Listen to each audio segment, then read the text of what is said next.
Right, welcome to today's episode of the Australian Lawn and Garden Podcast. This is a little bit of a different one. We have an in-person podcast here in the warehouse for the first time. And it is Sam from Herb Your Enthusiasm. It's an Australian, I should even say a WA podcast. Very different, but very the same. That's what we do. So if you like content, but a little bit more permaculture, a little bit more stuff about fungi, and even funguses, because that would be the incorrect way to say it, but it feels right. Things like that. That's what he's about, and I like his podcast.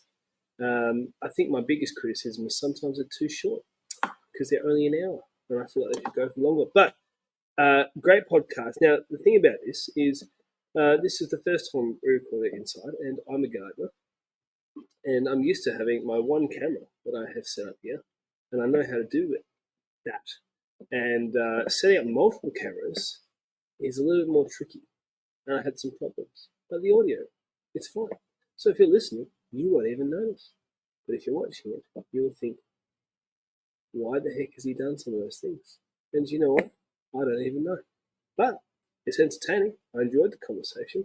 In fact, the only criticism I have of this podcast is that it was also too short. I had to go to dinner. But I think we'll have it on again. Enjoy the podcast. And thank you to everyone who signs up for Patreon and who is buying things from Launchhead, supporting the podcast that way. It helps out more than you think. Let's get into it. How's business going? Yeah, it's fine. Like 5-6 days a week and plenty of bookings. So I got 35 regulars, and that keeps me completely busy. But it's just trying to get more and more efficient and like keep up with replacing tools and things. And it's just one, like sometimes I'm like half in, half out because I just don't know if it's. I worry about the viability and also getting older with all of it. And you know, I can make decent money as like a one-man band, and then when I have someone coming in, so subcontractors coming in, I'll do that from time to time. But a lot of it is like just tightening up your schedule and getting efficient and making as much money as you can. And I've been doing that for like 6 years. So yeah, the podcast has just been a way to sort of broaden my horizon a little bit. But yeah, eventually I want to sort of get to a position where I have something like this, where I have an HQ for staff, but yeah, at the same time I have so much trepidation about taking people on because it's just, you know, you've been through it, so you're the guy to talk to about it. There's plenty of like, I don't know of anybody in the country who has had a standard employee model and be able to get past. This is for a maintenance only business. A standard employee model. Sorry, let me be more specific. Residential or small commercial maintenance only business. Standard employee model and gets past that kind of 15 employee mark. Yeah. And then can get beyond there and be successful. And the reason is that the thing that people underestimate about gardening, right? The people think, gardening for the most part is a fairly low technical job, right? Obviously, it depends on the standards that you're trying to produce for your business, right? And then people go, yeah, okay, low technical, all that sort of stuff. Okay, probably more technical than maybe cleaning, you know, but you know, it's not carpentry. It's not. So how could it be hard? Here's the difference. When you have gardening, two things. Who are the type of people that end up in gardening? Right? I would say 80% of the employee market that ended up in gardening ended up there because that's kind of all they got. Then there's 20% who did it because they love it. Mm-hmm. Those 20% are the most valuable employees in any business. Mm-hmm. So no one's letting them go, right? So they come around very, very seldom. Mm-hmm. The ones that really happen are the 80% who kind of fell into the industry. And now they will range from a spectrum of people who can be trusted but just don't necessarily love the job to people who can't be trusted and they don't love the job. Mm-hmm. And what happens is when you have residential employees, you have people who are unsupervised because you can't send a crew of 5 people to a 30-minute mow, right? You can send 2 people, but even that gets really inefficient because, like, if you and I work together, right, and we've got a 1-hour mow, we might be able to do it in 30 minutes, but we don't take our 10-minute drive time to 5 minutes. It's still 10 minutes, but you and I are in the car together. So the boss has to pay you for 10 minutes. He has to pay me for 10 minutes. He pays you for half an hour, me for half an hour. So he pays a total of 1 hour of work and 20 minutes of travel. If you were on your own, the boss would pay 1 hour of work and 10 minutes of travel. So it's inefficient. The more people you add into a car when you're doing travel time, the less efficient the team becomes, even if the work. And the other thing with mowing, like, I don't know how much work you've done with, like, offsiders. You're almost never going to find offsiders as good as you. And even if you did, your jobs are almost never perfectly up to your standard. Well, yeah. I mean, that's a whole kettle of fish. But just on efficiency, again, let's say you and I are working together. You're mowing, I'm whipping. We got full speed. Of course, Callum's going to be angle grinding at the one time. He, like, very rarely angle grinds. Yeah. And he was cutting about an hour ago, and I was like, is this a once-off cut or is this a... Anyway. It's all the way through the pod. I think people still hear us. But we'll use that AI to get rid of it in the background anyway. Oh, dear. Nice. But it's a bit weird sometimes. Anyway, it's a whole rabbit trail. But if you have 2 employees together, right?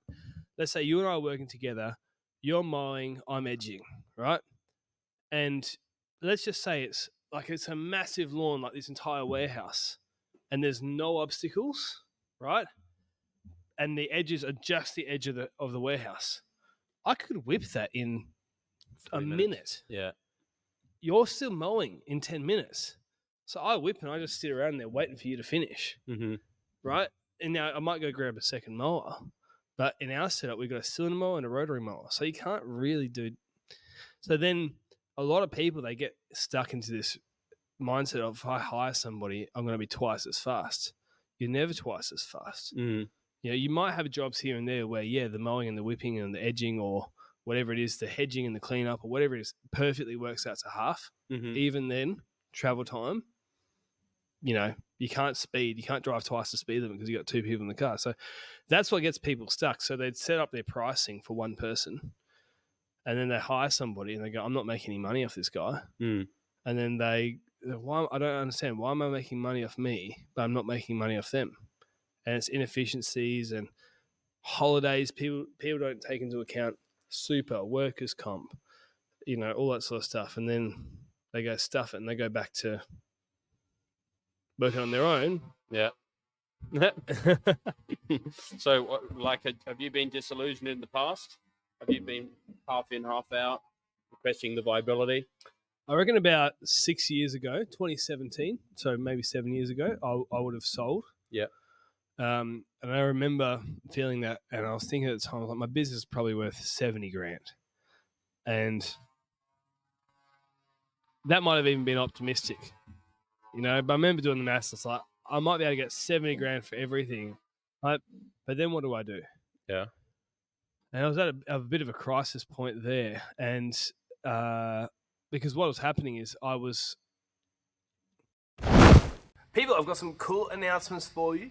First thing, we are going to do some live shows here in the warehouse. I don't have anything to announce yet specifically, but if you want to get part of those things, keep your eye holes and ear holes out. Eyeballs and ear holes. That's what I meant to say.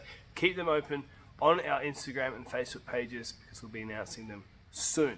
Second thing is, if you're on Patreon, we have got some Patreon exclusive content. Those live events, firstly, Patreons will get discounts to all live events. Obviously, at the moment, we're only doing these in WA. For the time being, if we get enough interest, maybe we can do a little bit of a tour. We'll see how that goes. Now, Patreons get a discount. There's live content or there's exclusive Patreon content that we're shooting over there. The truth is that is the future of how this podcast is going to work because it is just so much more helpful.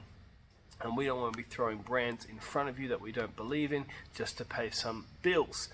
That's the second thing. Third thing is we are coming up to March, April. We're in February right now. What does that mean? A lot of you have heard me talk about Barricade. Barricade is the bee's knees, the duck's nuts. It prevents weeds for 6 months, garden beds, lawns, all that sort of stuff. Best time to apply, March, April. It prevents winter weeds, like all those winter grass in your lawns, in your garden beds as well. Super helpful. If you've been thinking about getting it, now's the time to get it. Jump on the Lawn Shed, sign up to a trade account if you don't have one already, and say that you heard of the podcast or heard of them through the podcast, and get yourself some Barricade. If you've already signed up, just go grab some Barricade. Also, lots of other things you can buy in there as well, but that is definitely a highly recommended thing. You can charge a lot of money for it, huge value in it. Give it a try. I'll see you in the podcast. 2016, I had a guy working for me. He was a good guy. He wasn't working out. A lot of that was my management. And anyway, we let him go, and I went through winter, and I did everything on my own, but I knew spring was going to come, and I need to hired someone in spring. And it was a British guy who had proper British. He needed to get a visa and everything. And anyway, lots of good experience. Nice guy. Visa wasn't accepted. Oh, fuck. So I lost him after about 6 months. And I'm heading into winter going, I can just hold out. I've probably got the equivalent of maybe 1.5 full-time work, maybe 60, 65 hours a week on the tools. I'm like, I can do that, it's not sustainable, but I can do that for a few months. And we get into winter, it quiets down, I'm fine. So I'm going through winter and I'm trying to find people. I can't find anyone. Preparing for spring, trying to find.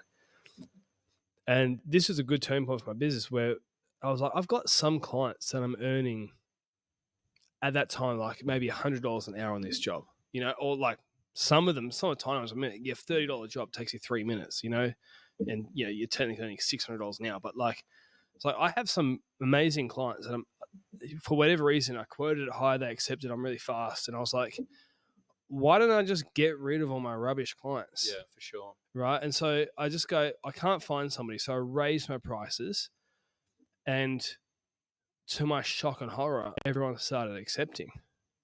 And I was like, what the hell? I've been underpricing myself. Yeah, valuing your own time more. And I realized that for me, what I was doing is when you go on quote and you're a small business, you often don't back yourself, right? So you're like, how do you word this well? Like, you're floating around going, I don't really know what I'm worth. I don't know what Sammy's charging. I don't know what my competition's charging. And especially back then, like these days, it's easier to find because of Facebook groups and stuff. Mm-hmm. So you're floating around, and then you go quote someone. Say you quote 10 people in a week, and 2 of them will outright say, man, you're expensive. And you go, 2 out of 10 people think I'm really expensive. And maybe only 4 to 6 out of 10 are accepting my quotes. Right? Mm-hmm. So then you go, man, I'm probably expensive. But do you know what's really happening? 2 out of 10 people are probably going to tell you you're expensive no matter what. That's their negotiation tactic. Yeah, for sure. And there's probably 2 out of 10 people who think you're actually a little bit too cheap, but they're never going to tell you. Yeah. So people always tell you when you're too expensive. They'll never tell you when you're too cheap. Yeah. And then after years and years of that, you start feeling in the back of your head, I'm too expensive. I can't make this work. Yeah.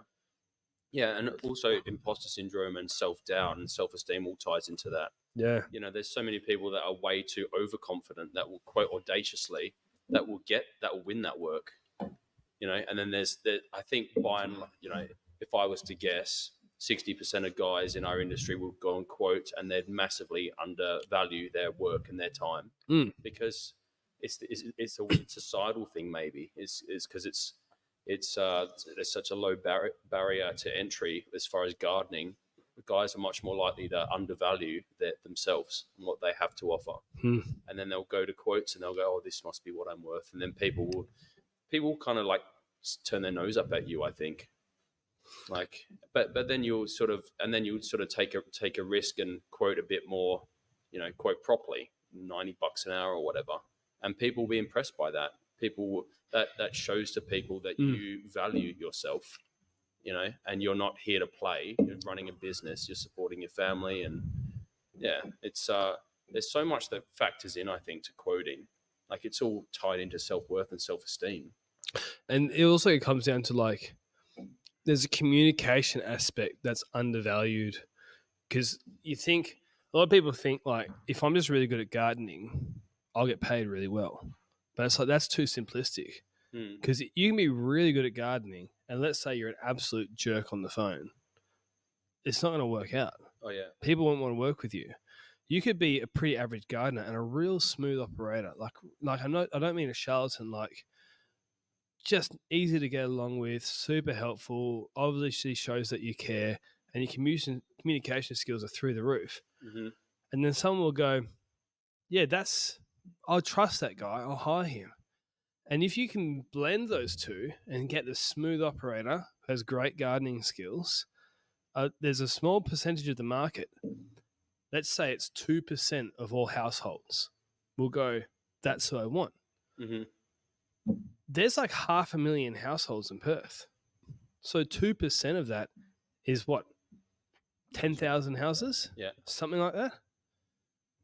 How many clients do you need to stay alive? Yeah. Less than 10,000. So they exist, Yeah, for sure. you know? Yeah. It's good listening to how you think about these things, because I'm definitely like integrating your way of the way that you break it down like that into just sort of addressable markets and all that. Yeah. No, it's stuff that I need to work on with my thing. Like, I'm busy all the time, but I know that I'm leaving so much on the table by being inefficient. So no, it's bloody important for me. Yeah, but it's also like, if you care about your job, like one of the guys who works with us, the guy's on the screen right now. Yeah. So Elliot, he's been with me. He's come up to 4 years, and he's a different person to me. Yeah, clearly, but like, he's got a very different personality, and there's different things that make people tick. And when you hire a lot of people over time, you're like, oh, different things make people tick, and you'll get some people, and I would sense that you're probably kind of more in this type of bucket, who you can't walk away from a job if something's not quite right. Mm-hmm. Like, if you turn around and there's like a single buffalo blade of grass that got missed because the wheel of the mower was running over it or something, you know? Yep. You got to turn around and cut it, right? Reality is, a lot of clients probably don't notice that, you know?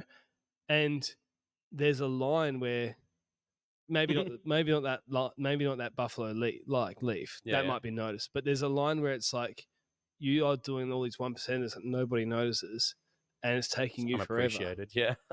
And it just cuts into your. So I'm more in that bucket. Like, whenever Elliot and I work together, he's more pedantic than you are. No, I'm more pedantic. Oh, okay, yeah. I'm more pedantic but if you call, so here's the thing, we had a season, we haven't done this for about a year, which we need to get back to doing, but we didn't have the admin stuff. But we had about a year and a half where we called every single client after their first service, and then all of our regulars about once a quarter, 3 times a year, something like that.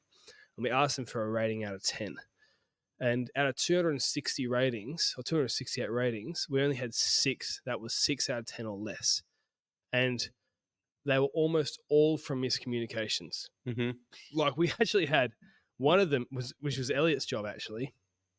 He was with another guy, and the client was like not completely deaf, but very hard of hearing. And so you got freaking 2 out of 10 stars. We got 4 out of 10 on this. Yeah. And what it was it was a hedge reduction, and we had quoted. It wasn't a very big hedge, but we quoted like $300 for this hedge reduction, and they said yes. And then they did the hedge reduction, and it was not low enough, and by a long way. Like, we might have taken a meter off the top, and they wanted 2 meters off the top or something. Yeah. And that was like our 4 stars. So, but if you called all the clients, the difference between the people who, after all those ratings, we had all that every single day. We used to rock up, well, every week we'd rock up, and on the TV would be everyone's ratings for the week, and it'd be like a positive, what's the word, competition. You know, like, who's getting the best scores, who's got the most 10s. Yeah, and the difference between the people who were like the A performers and the C performers was like a 9.3 was an average of 9.3 was A performer.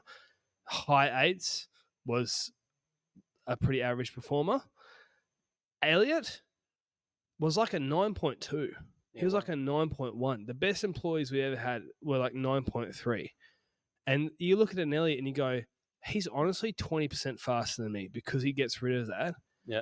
And I reckon if you got rid of, like, say, that miscommunication with that one person, like, he's probably 9.3. Mhm. He's 9.25. In Yeah. other words, like, yeah, he's super fast, but people don't really notice.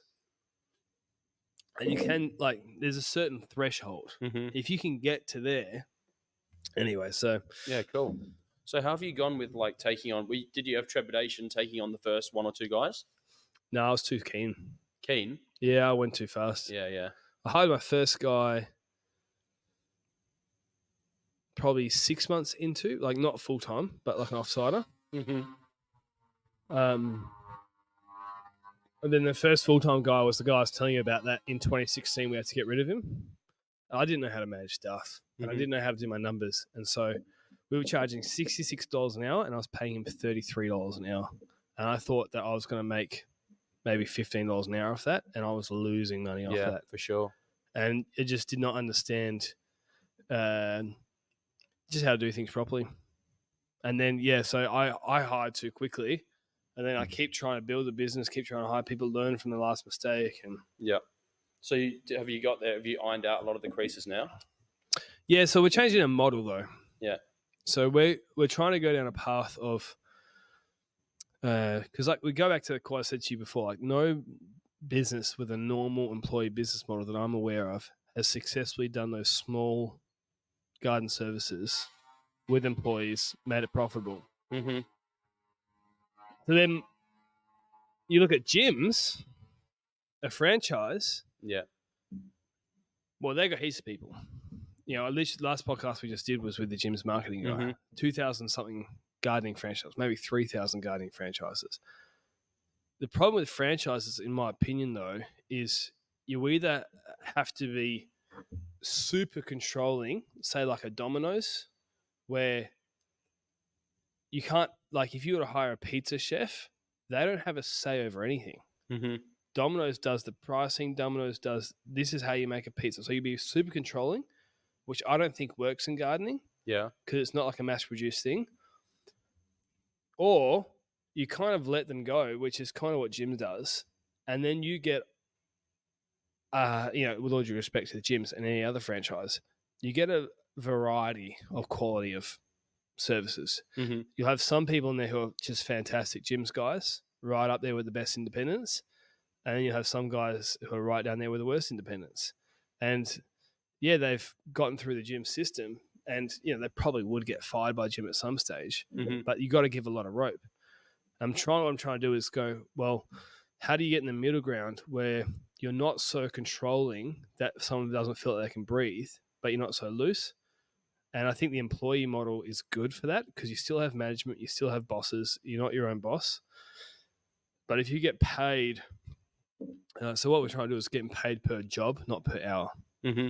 So basically, if you were to work for me, what we're trying out is, and we're not the first to do it, won't be the last, but we're trying out basically a labor revenue split. So if you do $100 worth of work, you take $50, we take $50, but you're using our car, our equipment, we're doing all the admin, we chase up all the payments. So that's a really good deal for the gardener, and especially if we charge really high rates. Mm-hmm. So you start charging really high rates, the gardener's making really good money. They're making way better money than an average gardener would. And then the goal is for those 20% of people we talked about at the beginning who actually like gardening, Mm-hmm. they go, well, this is if we can get the system to work. And we haven't quite made it work yet. We've got to tweak some things and work on the admin stuff. But if we can get it work, then hopefully the best gardeners in the country go, that's a pretty good proposition. Mm-hmm.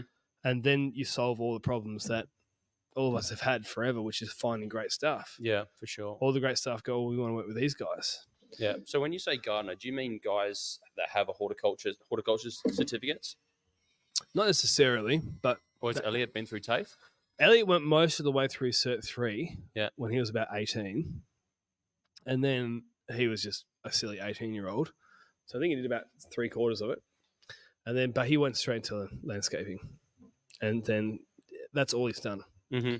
And he's in his early 30s now, so he's 15 years experience or something, which to me is a lot more value than the Cert 3. Yeah, for if sure. you're coming out of school and you've done Cert 3, fantastic. Yep. It shows you like the industry. Yeah. But I don't really think you're going to finish the Cert 3 and be like, I don't have to train you on anything. You know? Yeah. No, I've done Cert 3 and 4, but I've gone and done permaculture certificates as well. So what's your thought on the value of those things? Like for yourself, how much practical knowledge have you gotten from those things? Literally, you can't even compare guys that would come out of Cert 3 versus guys that have had 10 years in the industry, mowing lawns, playing with fertilizers, learning about pest and disease, spraying nutrient and trace element sprays. And there's just no and if you're like self-motivated like I am, you're literally going to buy all the books and do all the learning. Yeah, like 100%. I've bought literally in the hundreds of gardening books, and there is just no substitute for that. Like half the guys that I went through TAFE with were just horticulture happened to be on the list of occupations you could go and do to get permanent residency. So I freaking went through Cert 3 with a bunch of like Indian guys. There was like 15 Indian guys that were in there that didn't give a shit about plants or horticulture, which is such a pain in the ass because For you, like, yeah. I have a literal intrinsic love of nature. Like it's literally been me since I was 6. And gardening and horticulture happened to be my way of getting into it.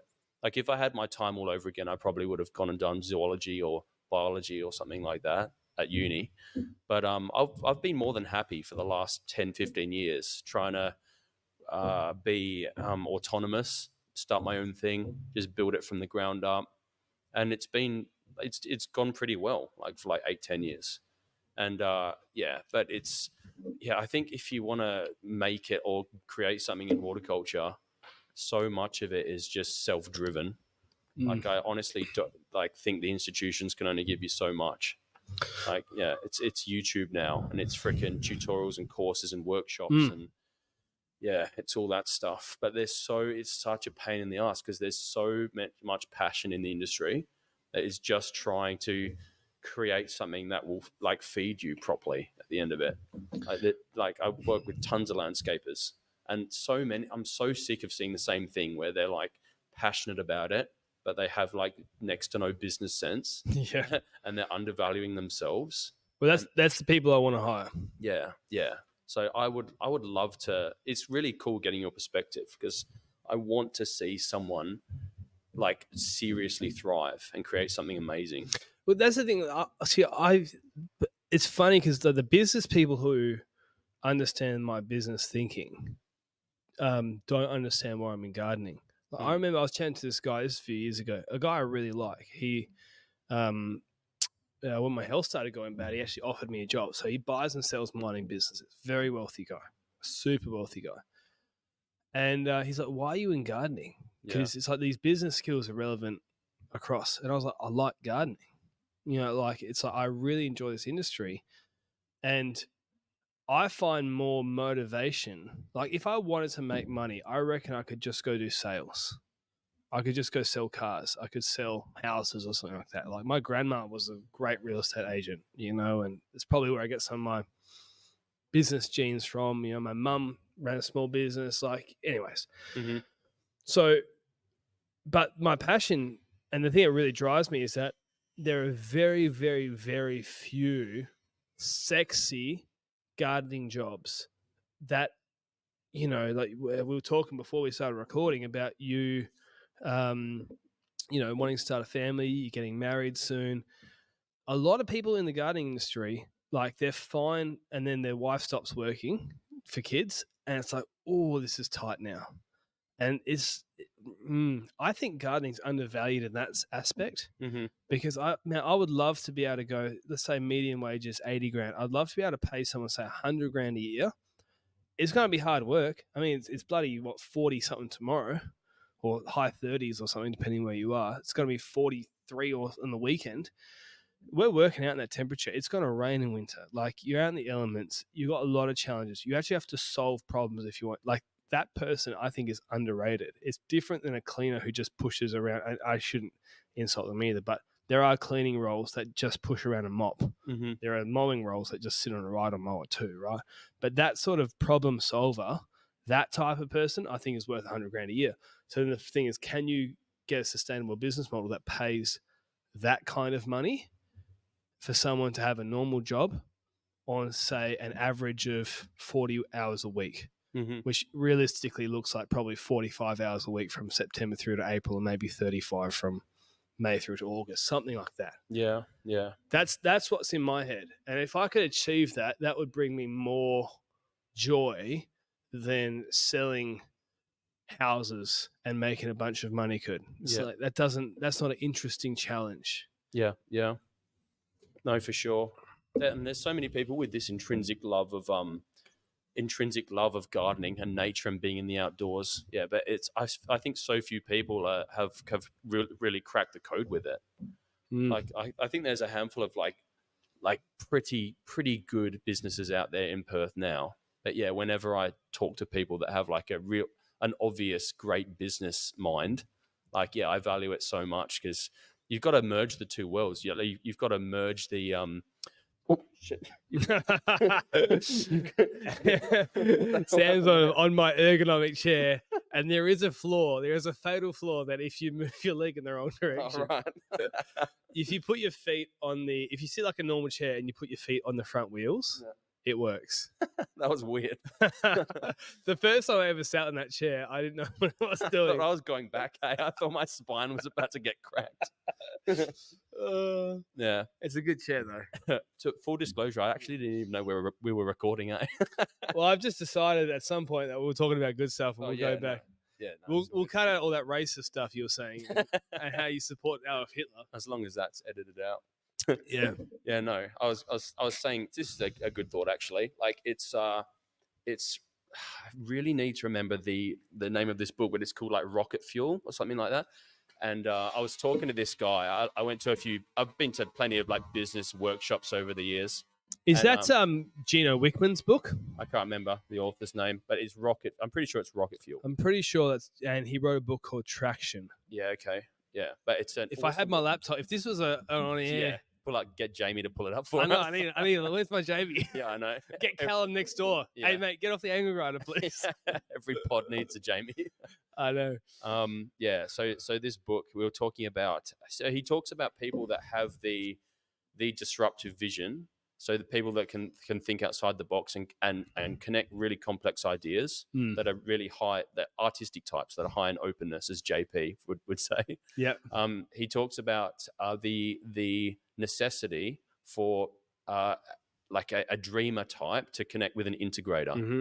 Yeah. So it's really important to if you're like a high in openness type that's really imaginative, that can connect complex ideas, that that always blows people away with your creativity, and you're coming up with original valuable ideas to revolutionize industries and do this and that and change the game. It's really important that you meet someone later on or along the way that can integrate all your ideas and give you a dose of rationality and bring you back down to earth and say, no, well, you want to do this? You really want to do this? This is how you do it. Here are the steps, and here's the plan, and here's the structure, here's the regimen. Because those guys that are high in openness, they tend to be low in conscientiousness. So those artistic types, they're not good planners. So it's so vital for people. Like I had to learn this the hard way too. Like I'm definitely a high in openness type person, and I've got there over the course of 8 years. I've got there now where I'm decently conscientious. So I'm very aware of like time management and having a bit of structure to my day and my week, my month, and goal setting. Like it's so damn important for small business owners that are, especially those more imaginative types, to like buckle down with the structure and don't wake up too late and don't go to bed too late, and have a plan for every day and every moment and be intentional, because you can't just piss time away. Like I think so many guys learn that in their mid to late 30s, is you can't piss time away. No, like it's so valuable, and it's your future. No, I totally agree, and I believe that is the Gino Wickman stuff. Yeah, I haven't read that book, but I read Traction, and I've listened to a talk by him, and he talks about that exact stuff. The book called Traction is basically how to run a team. Yeah.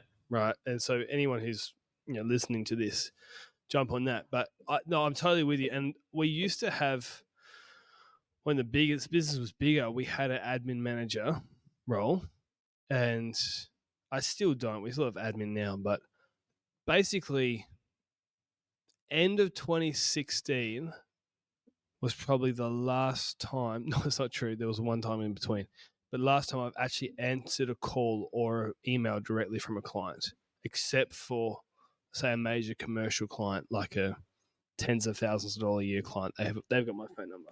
Mm-hmm. And the reason is exactly what you're saying. I'm terrible. If someone emails me, I'm like, yeah, on the phone, we have a chat. Yeah, I'll get it done, blah, blah. If I'm driving and I get finished, it doesn't get done. Mm-hmm. Whereas you get someone else whose gifting's in that lane, Yeah. you're laughing. Yeah, for sure. Problem is, they're so hard to pay for them. Again, back to the money side of things. Like, they're usually snapped up by institutions. well, yeah, that's the other thing that's bloody hard with gardening, is because there's like a disproportionate amount of people that are those low conscientious types.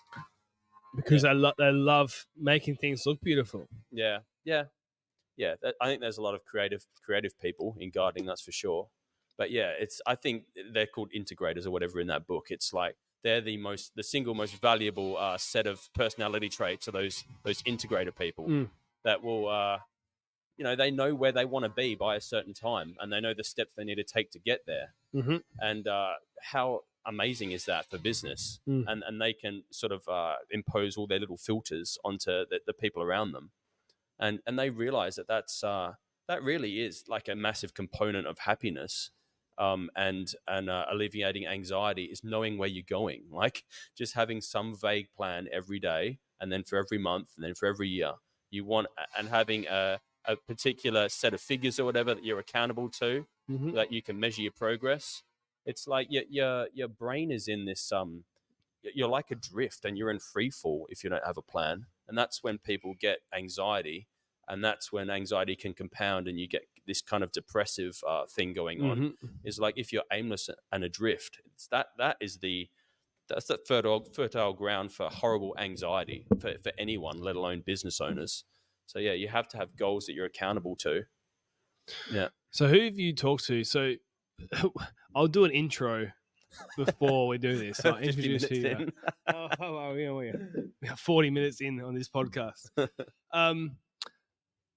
So you've done 60-something podcasts. We've actually done about the same number of podcasts. Yeah. You said that on the phone. I went hard, though. Yeah, I know. I did like 14 in a month. I know. I was looking at your uploads. I was like, holy shit, he goes hard. We did the Makers Month where I love brands and tools, right? But I didn't want to get a sponsorship because I didn't want to say it like ego. So there's an ego thing right there, right? Or Greenworks or Steel or whoever. Here's my opinion. If ego sponsor me, right, or any other brand, if I say, oh, the ego chainsaw is great, I think everyone goes, are you just saying that? You're just saying that because they're paying you. Yeah. But if you would get sponsored by a shop that sold a variety of options, right? Yeah. Then people go, oh, yeah, cool. You know what I mean? I'll consider that shop. So we got sponsored by the Lawn Shed, which is, they sell a whole variety of fertilizers, wetting agents, soil amendments, sprayers, blah, blah, online store. And I was like, oh, well, I don't want to do these tools, but I do want to sort of have them on. But I also don't want to have them like do an ego episode. I kind of changed my mind on this, but at the time I was thinking, I don't want to do an ego episode. And then everyone's like, oh, Luke loves ego. And then I do a steel episode and everyone's like, oh, Luke loves steel. And who do you like? It's like, well, I don't have opinions. I just want to learn stuff. Yeah, just get everyone on. That's my approach. Exactly. But then every year in October, there's this thing called Equip Expo, I think they call it now, in America, where all these brands go and they announce it's a massive expo, 30,000 people or whatever it is, crazy.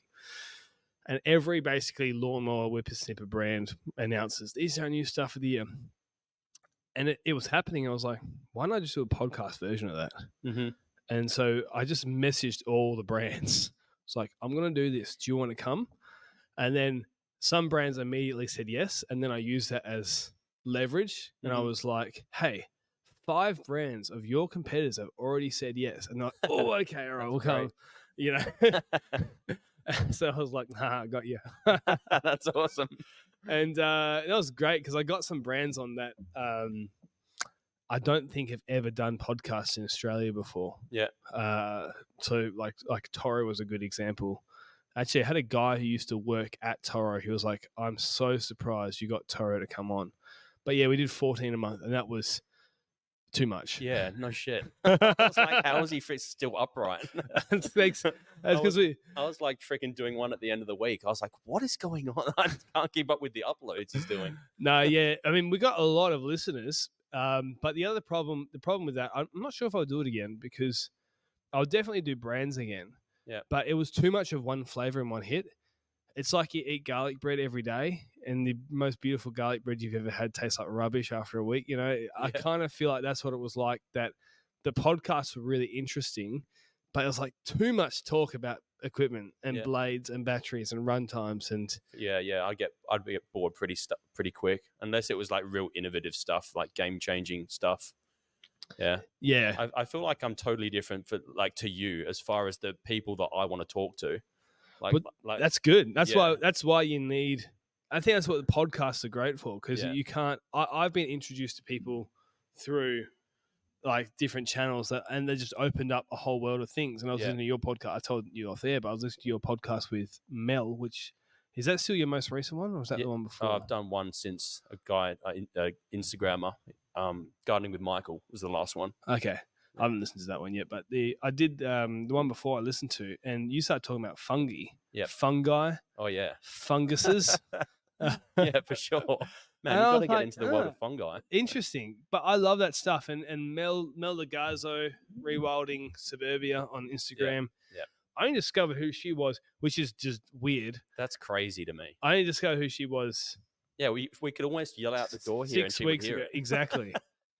And her good mate Ange, who's even closer. Yeah. We could throw this microphone and hit her on the head. It's nuts. And I'm like, how are these people who are so close have such big followings on Instagram and they're doing really cool things? And the stuff that they're doing, I kind of know about.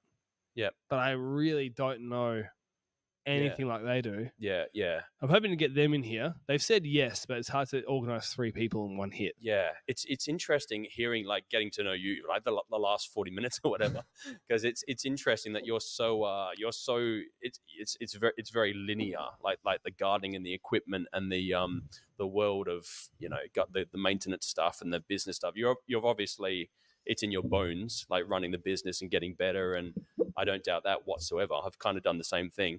But where we're different, I think, is just I'm so curious about people. Like that's my biggest strong suit, I think, for podcasting is the more like weird and like away from my way of life you are, the more I want to talk to you. Yeah. So that's why I got like Will very Harris open. On. Oh, 100%. Like it's just like I think I get that from my parents. Like I'm so curious. Like I will not shut the hell up. Like I'm a total like. I'm just naturally a very, very curious person. So like when I got someone like Will on, who I saw, who was on Rogan like 2 months ago, I was like, Jesus, talk about the most polar opposite person on the other side of the world. I can't believe I've got him. Want to hear about his story.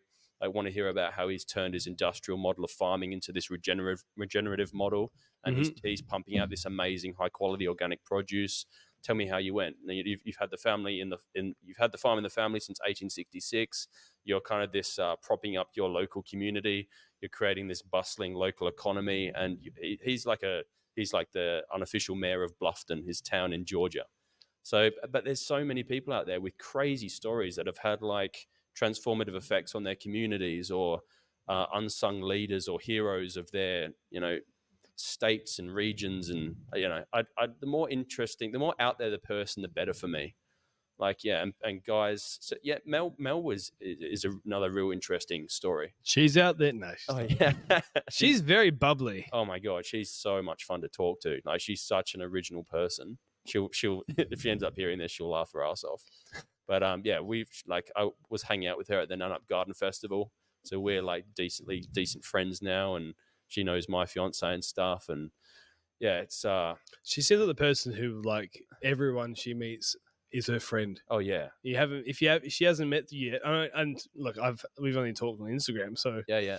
I'm like, no, she's definitely, she's definitely a bubbly personality. But her interest. So for those who don't know about her, she does a lot of plant.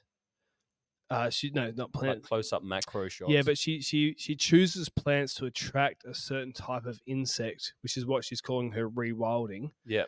And she's basically turning a block into something that's an oasis for those kinds, or a haven for those kinds of insects. yeah. And she has all these kinds of bugs and bees, and I didn't even know that many species of bees existed. See, this is where There's honeybees, and there's a blue-banded bee, and that was my understanding. I know 3 bees. That's most people. That's only 2. Yeah, there's 300 varieties of like West Australian endemic bee. Species. Well, I should know that I did know a third one after jumping on. Oh bloody! There's a lady in Brisbane. Yeah. She does these stingless bee removals. I'm sure you follow her. Oh, maybe. Yeah, I'm not sure. She's blonde haired, and that narrows it down. yeah. It's still 40% of the population or something. No, what's her name? It's like there's one other one called Hinterland Bees. Yeah, which I follow.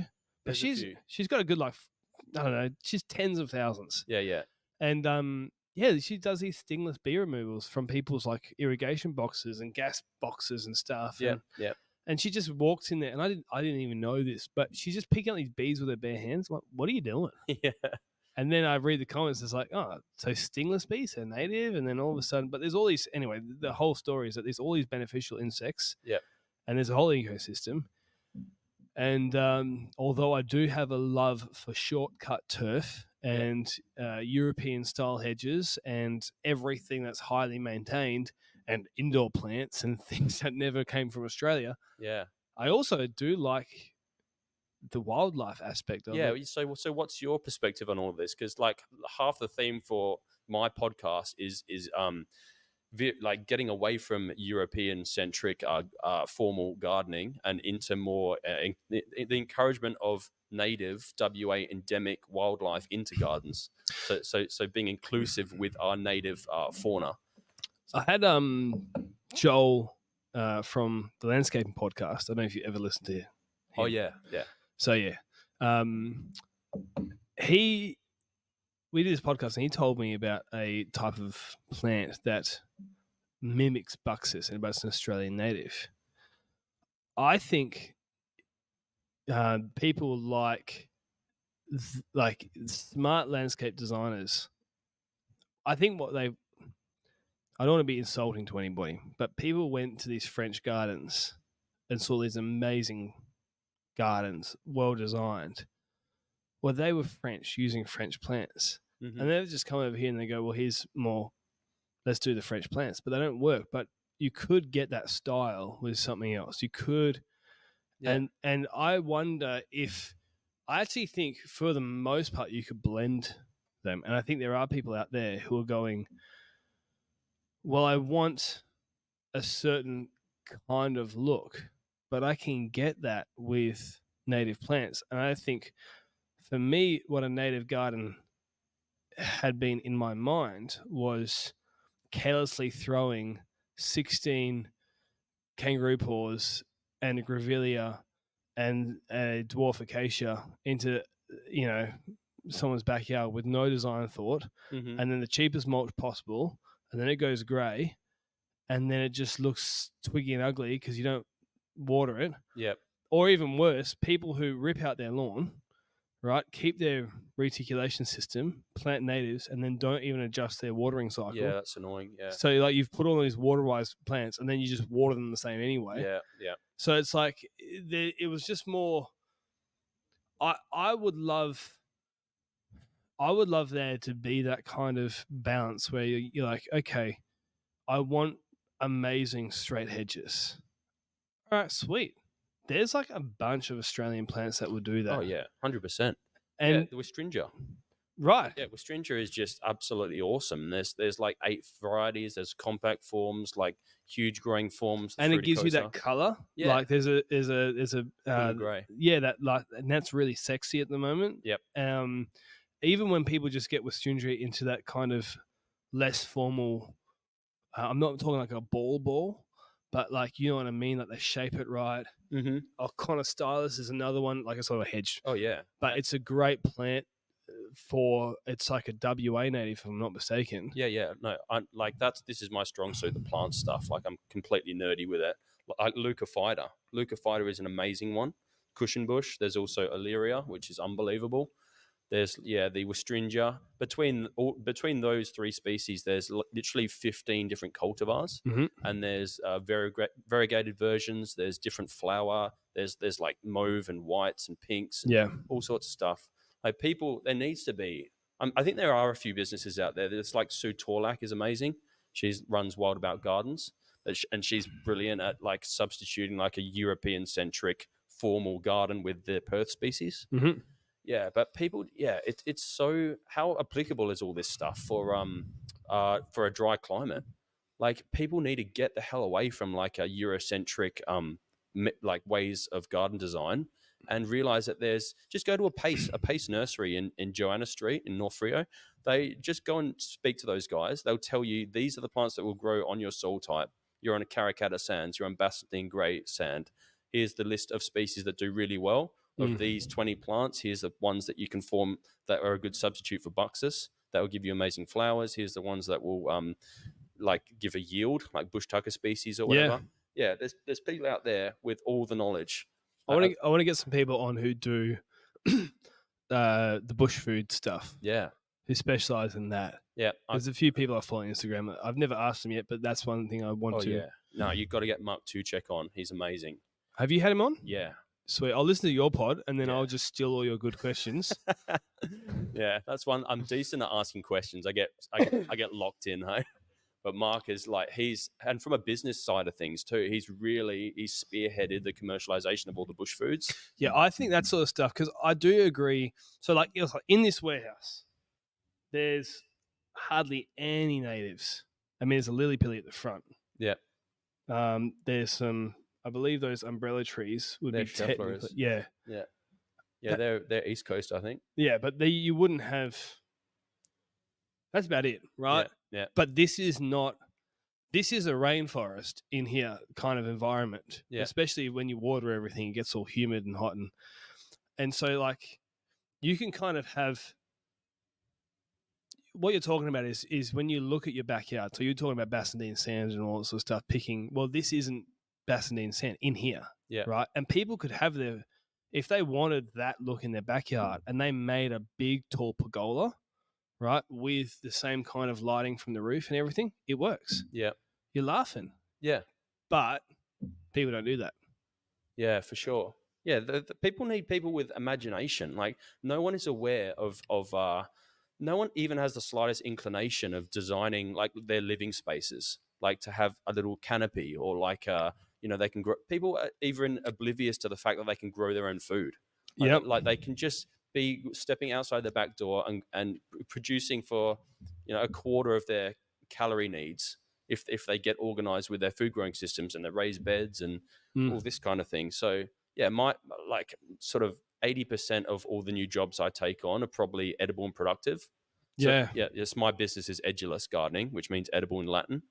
Yeah, so when I set out with my little biz 9 years ago, that was fresh off the back of a permaculture course. So I was crazy about sustainability. Yep. And I wanted to come up with a way to get Perth families like happy and healthy via their back garden and the things they're producing.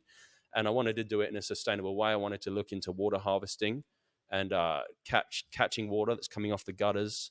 People don't understand also the catchment that comes off the roof that can be diverted into soak wells and water tanks and things and spread out into ponds and all this. Well, I was talking to a guy, so 2 podcasts ago, which in the real world was yesterday morning, but it's probably a week and a half ago in podcast land, right? Talked to a guy named Will Bowden. He's a turf agronomist. I told you about the biochar stuff before. We were talking about is water that's put on a garden or specifically a lawn really wasted? Because that would go down, and we're comparing it to AstroTurf. Because compacted AstroTurf, yes, some of it will get through, but a lot of it just goes down the drain, and the drains are diverted to creeks and river systems. Mm-hmm. That eventually gets to the ocean. So we'll just thought experiment. I don't have the answer. But I was thinking, like, how much water is actually properly wasted when it's put in a garden? Because how much of it would, some would get lost to evaporation, some gets taken up by the plant, some just goes all the way through, and eventually surely gets back to an aquifer at some stage, right? So I think there's a lot of things like that.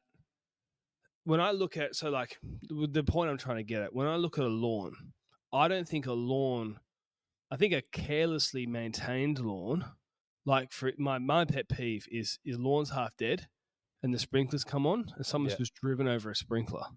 Like, just kill it. Yeah. Like, don't even, that's the worst thing for me. But a really well maintained lawn is looking healthy.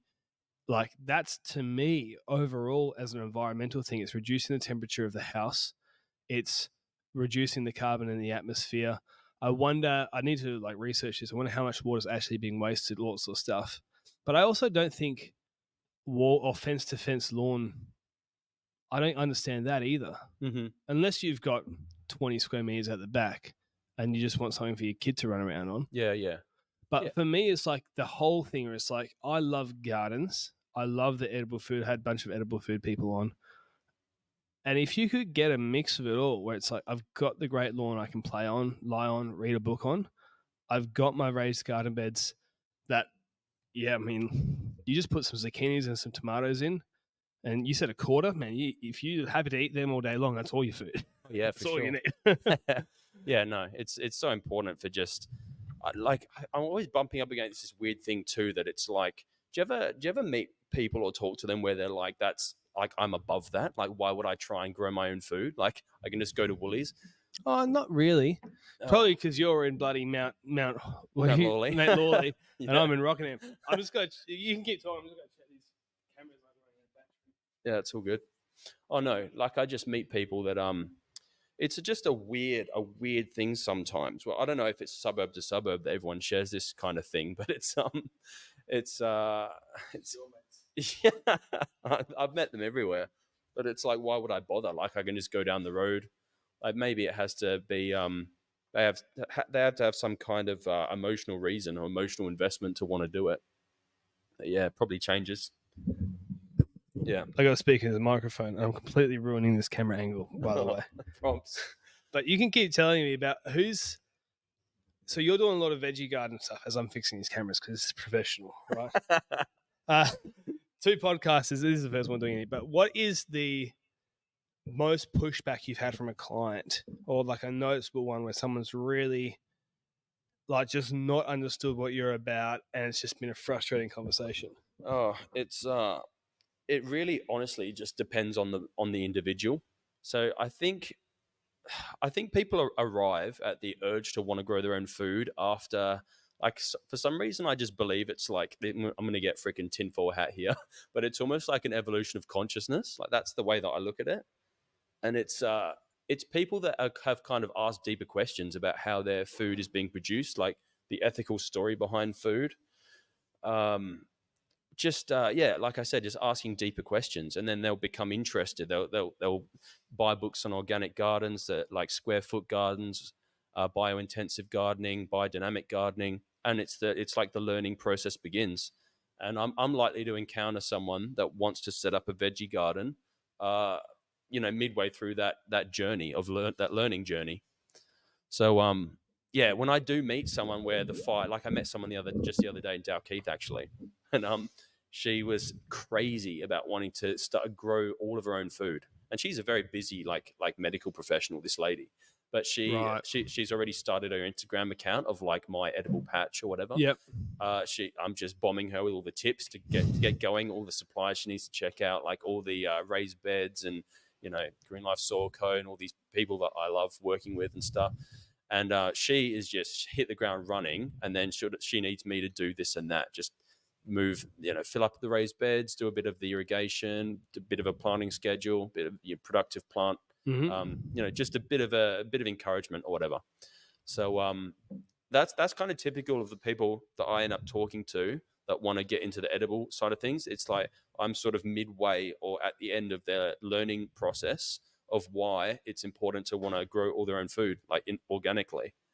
So, and then I'll just go to a bunch of networking things and you meet people that are interested. Like, it's quite an easy sell. Like, the idea of being responsible for all your own calorie needs and growing good nutrient dense food. Like, it's an easy sell and it's getting more and more relevant every day. And also, the weirdest thing that I've talked to tons of people about on the pod is post pandemic. The weirdest thing happened where there were no seeds on the shelves all around Perth. And this happened in America, it happened in the UK, it happened in Australia, where people suddenly took the need to want to or the desire to grow their own food. It hit a new level of Intensity. of urgency, importance post pandemic, because people kind of realized how vulnerable they really were, and they're like, shit, maybe I should try and grow a tomato or grow a zucchini or potatoes or whatever, Yeah. because I feel like I should have some control. Like, if the control, it's maybe the similar thing happened with like toilet paper. It's like people want to be able to control something in their lives off the back of some freaking crazy pandemic. And it was the weirdest phenomenon where across the country, like seed suppliers that had warehouses full of stock that they hadn't been able to give away, suddenly had nothing, and they still are building up their reserves. And it was just this mental surge of inquiry, like after the pandemic. And a lot of seeds Yeah, for food come with the foods you buy at the shops. yeah, true. Like strawberries or something like that, like you can just scrape off the seeds off the end, and so a lot of people, I don't know, it depends on, a lot of people have probably been buying seedlings as well. It's probably more popular than seeds, I would guess. Yeah, no, same story. Like, all the Bunningses were just had nothing. But yeah, it's an interesting just cultural thing that happened. It's like, yeah, everyone has this weird latent interest in wanting to grow their own food, but it really the rubber hits the road when some cataclysm happens. So yeah, no, I just want to. I've spent years and years and years learning about food crops, growing as much good food in Perth Metro as I can, learning about productive species, productive fruit tree species. Mm-hmm.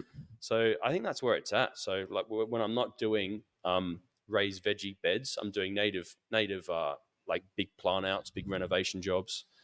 So that's me. That's my work week. I'm just swimming and doing edible gardens and native gardens, and then just I'm checking in on all my regulars, making sure everything's working. Yeah, I don't have much time to take on like new people now. I'm pretty much good year round. And then when winter rolls around, it's tons and tons of fruit tree pruning, tons of rose pruning, and yeah, like at the end of winter, it's a lot of just soil prep for the growing season. Yeah, I've been at it passionately for like 15 years. So yeah, and where I've ended up is like, Jesus, why are we wasting? Like, there's a sense of urgency for me. It's like there's all this climate uncertainty and global warming sort of looming in the on the horizon, and I think it's time well spent just learning how to grow food, learning about productive species of veggies, and also big agriculture have monopolized all the high yield varieties of the fruit and veg crops, to the exclusion of the old heirloom varieties of vegetables.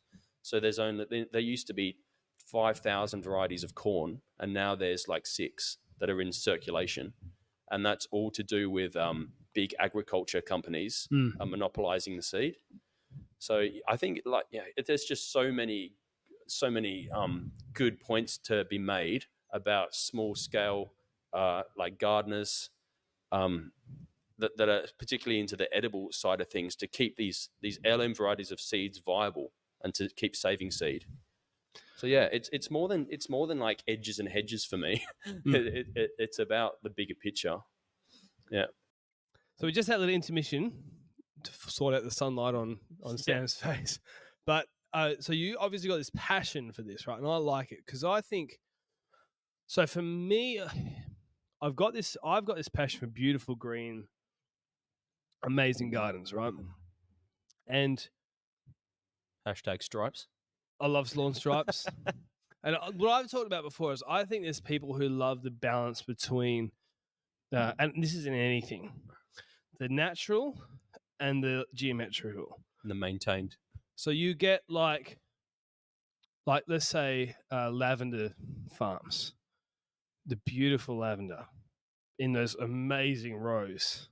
It's like, oh my goodness, canola. Oh, look at that field of just yellow flowers. Yeah. And there's just something about that, Premier League football stadiums and just the uniformity of that green, just the solid. And I love that. I really do love that side of it.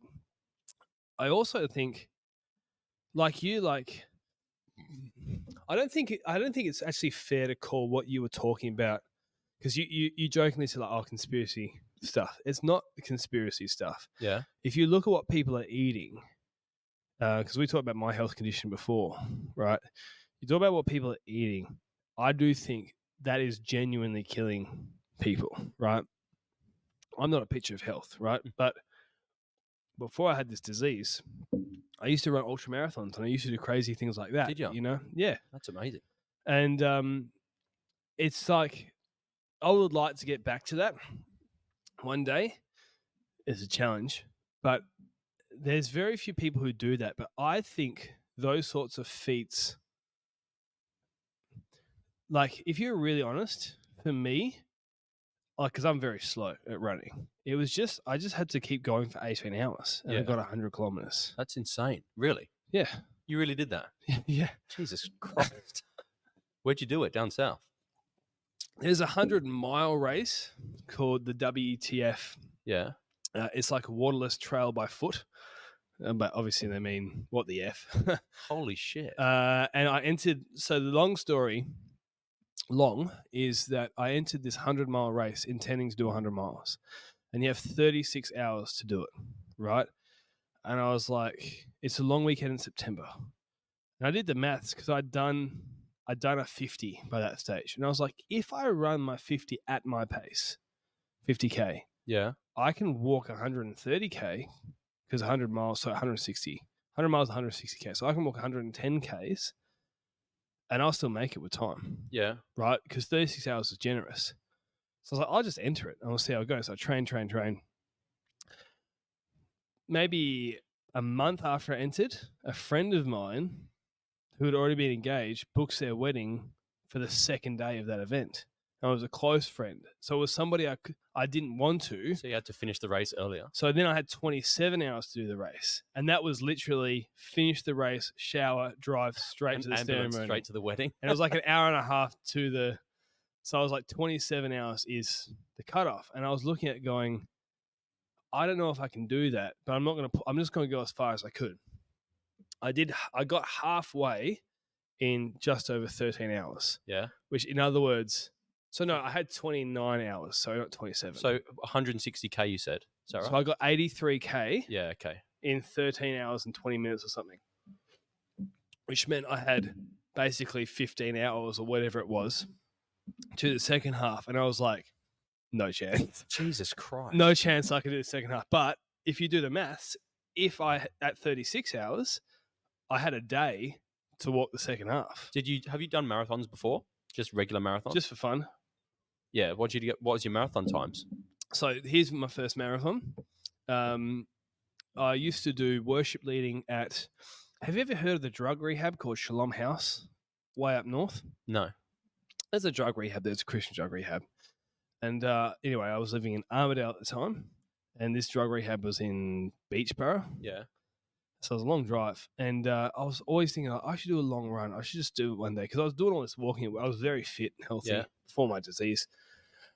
And I was like, I should just go run. One day I'll just go for a long run. Anyways, Friday comes around, and you know what it's like with your missus. You know how she tells you what the plans are for the weekend and you keep forgetting? Yeah. Friday comes around and she's like, so what are you going to do tomorrow? I was like, what do you mean? What am I going to do? She's like, I'm wedding dress shopping with my sister all day. I was like, oh, yeah. I'd go for a 12-hour run. So then I had nothing to do all day. And I was like, how far is it? Because I had to do worship that night. And my wife was going to meet me there because I was like, if you take, So I didn't actually. I wasn't on worship that night. That's right. But I was like, if you take me like a change of clothes, just put it in your car. I'll meet you there, right? She's like, okay. When you say do worship, you say that you work there, hey? I was volunteering. Okay. She worked there. Gotcha. Right. She was full-time staff. I used to just do maybe 5-6 hours a week volunteering. Anyway, so yeah, they had this church service on Saturday nights. Right. Okay. So I was just going to the church service. Anyway, but yes, I was like, if you take a change of clothes, and it was like 35 kilometers on the shortest way, but if I took a couple of detours, it was 42k. Yeah, wow. So I was like, well, if I run down this part and then this way, and it was all major roads. So I was like, I ran down Tonkin Highway, and then went into Welshpool, and then went back around, eventually got back up to Tonkin, and then over to Beachborough. First 42k. Yeah, and it was about like 5.5 hours, and I stopped off at Hungry Jack's. And so like I stopped off. I actually planned my route because I'd done long rides before. I'd done feeds and waters and all that. Yeah, I had everything for my long rides. You had HJ's stops mapped along there. Well, it was more for toilet breaks, right? Yeah. Because I was like, you're gonna need to, go like, push one out at some point. And so I was like, how many Caltexes, Maccas, KFCs, Coles, everything that's got a toilet can I pass strategically? Oh my god! So anyway, You don't even need salt pills. You just go into Macca's and go to Macca's. You get a hash brown. I literally was it that run? Anyway, I've done this plenty of times where I'd just be like, you just get a single hash brown and just keep going. Go to Lou. So I took my time and I probably walked, I'd say, a third of it. Right. So and I hadn't trained or anything. I just did it. And that's a hell of a decision, hey. And then I ended up, but at the time I was, like you would do now, I was walking 20,000 steps a day. So I was like, what's 42k? 42k running is probably 50,000 steps. Yeah, it's different on the muscles though, the impact. It is a bit. Yeah. But I was like, 20,000's for free.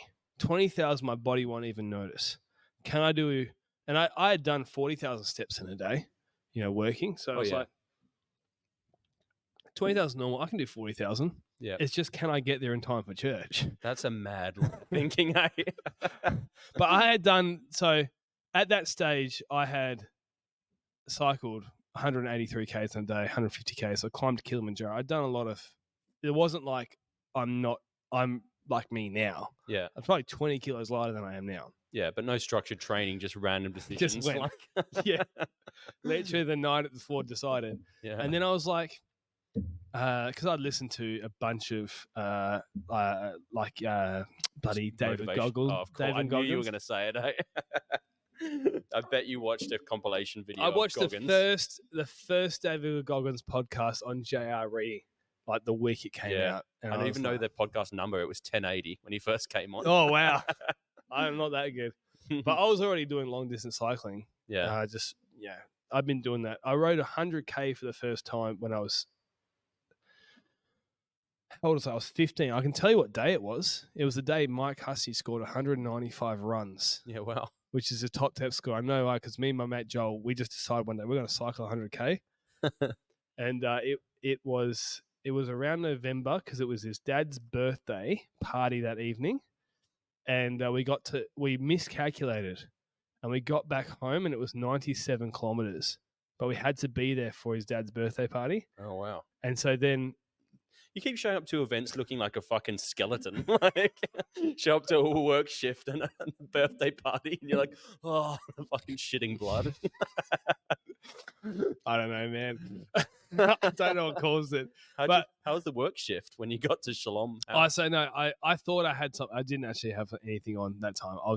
It was just a church service in the end, but I was sweaty. Yeah, wow. The worst thing was the wedding. So anyway, back to the ultra. Yeah. So I got to 83k and I was like, I'm not going to make 100 miles. I'm not going to do another 83k. But I was like, so I'll run to 100k. I'll tick that off the list. And that'll be like it ended up being pretty much spot on 18 hours. So it was 6 a.m. till midnight running. And then I was like, yeah, I've done that. And I was like, I'll come back next year. But then what ended up happening is that was September the 28th. by December, I started having the problems with my body. And then by March, I started slowing down work. November the next year, I couldn't work anymore. Oh, that's so shit. So that's how quickly I went downhill. And I was so fit and healthy. So anyways, it can happen to anyone. Where were we going with that? I don't know how we even got onto Goggins ultramarathon track. But yeah, no, I'm kind of the same. Goggins has done a lot to just catalyze growth in people, hey? Like, he's the man. Yeah, I know what we were talking about. We're talking about health. Yeah. So where I was getting to is I think a lot of people can just go out if they're working out in the industry and just go run 42K in a day. Oh, yeah. It might take them 10 hours, right? But if you just take off the mindset of I'm trying to compete and you just have a Camelback with you with 2.5 liters or whatever it is in the back, a couple of muesli bars, stop off at enough Caltexes to top up, take your credit card, that's Powerade all on the way. I reckon a lot of people could do that. I think people could do that. And I actually think that that's actually how humans have always been. Humans have always been physical workers, farmers. It's only since the production line, really, which is 1910s, that most people moved out from, industrialization maybe 250 years ago. But other than that, for the entirety of our history, we did really physical jobs and we were very active. And what did we eat?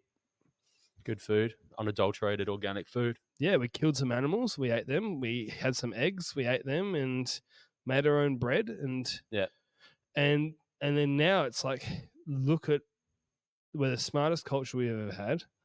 We're got access to the most information. And yeah, for sure. We're overweight, unhealthy, diabetes, yeah. autoimmune diseases. Yeah.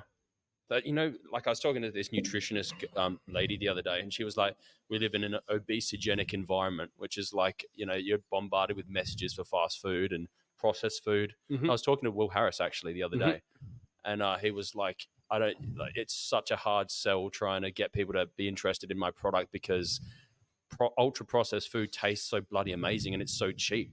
And it's a product of an industry that's just like the odds are stacked up against farmers that want to do it the right way. Yeah, so we went and talked about the state of the food system in America and all this kind of thing. But I don't know, it feels like it's a universal thing where maybe it's going both directions at once. Like maybe these food companies are getting more and more powerful and more influential and funneling money into marketing campaigns and getting people hooked on high sodium, high sugar, and maybe it's accelerating in that way, but also on the other side, that there's sort of this interest that's getting building momentum of people that want to take charge of their own health and start eating organic food, and then sort of questioning how food's produced, and then want to take their own food production into their own hands. And I get people like that onto the pod now that are into urban homesteading, that want to get off the grid. Want to provide for all their own food needs, want to have chickens, and I find that all that stuff like unbelievably interesting. Have you heard of Little Big Farm or Big Little Farm? Can't remember which way around it is. Yeah. Because we had them on not that long ago, and I do love that. I love that too because I feel like for me, my dream property would be maybe 2 hectares of land. And I would grow. It would be a mixture of the homesteading side of things, but I'd also have 12 millimeter kikuyu or probably kikuyu because you got to get that lawn addiction. I would have the amazing lawn. I would have the soccer goals somewhere to play with the kids because that's the other thing about lawn, which I think is underrated because you talk about. I mean, back to what we're talking about with natives and stuff, and then Europeanizing everything. There's a certain list of plants which I don't understand, which I was talking about before. Like you can get beautiful hedges with Australian plants. You can get beautiful flowers with Australian plants. And then you might be able to chuck in a few, maybe what you might be non-indigenous plants, but still maybe South African or South American or something like that. American, still wise plants. Mm-hmm. And you could get the same kind of appeal. So there's that. But I also think that there's nothing like really a pool, and there's nothing you can replace a pool with. There's nothing you can really replace a lawn with. And there's the health benefits of those as well, from mental health, playing with your kids, getting out, swimming, getting fit, healthy. Mm-hmm. And so there's a cost, like say pools are not water wise, right? Everyone who's got a back, it's not water wise. But then there's a time where you go, well, if we're going to optimize for what's the most water wise, most environmentally friendly thing, I kind of feel like you end up shooting yourself in the foot Mm-hmm. because there's other health consequences that might, anyways. Yeah. What about like your position on synthetic pesticide sprays and like herbicides and all that? Are you pumping the herbicides, selective herbicides? Not much. We would do, I would say, in our programs, so the most frequent thing we would use would be a pre-emergent. And so like a barricade, Mm-hmm. and that would last about 6 months, and that's getting about 85%, we find. Do you think about like the health consequences of using chemicals and all that at all? Yeah, but I don't know if it depends on what your priority is, and I don't know what I haven't read anything that's so like there's a difference between say like a barricade and neonicotinoid that's sprayed on crops. Mm-hmm. I think if you really want to talk about the environmental effect of these chemicals, it's really crops. And then, so even if you talk about glyphosate, like say take glyphosate for an example, I think there's 3 layers to the glyphosate conversation. One is it safe to put on food? Mm-hmm. Okay. The second is it safe to spray in a commercial quantity? And the third, is it safe for a homeowner to spray? And they're 3 completely different things, even though it's the same active ingredient.